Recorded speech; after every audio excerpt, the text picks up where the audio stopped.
So Wyze says that this camera can only take a 32 gigabyte card. Today, I'm going to pop in a 64 gigabyte card and see if we can't get it to format and work properly.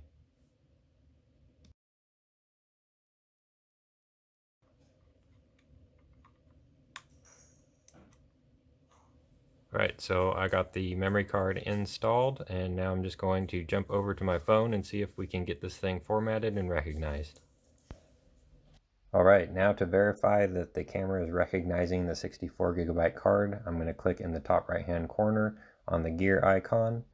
In the middle of the screen, I'll click on Advanced Settings. At the top of the screen, I'll click Local Storage. And then as you can see where it says SD card memory available, I'm showing 59.59 gigabytes, which means that the 64 gigabyte card is in fact working. So there is the answer to that question.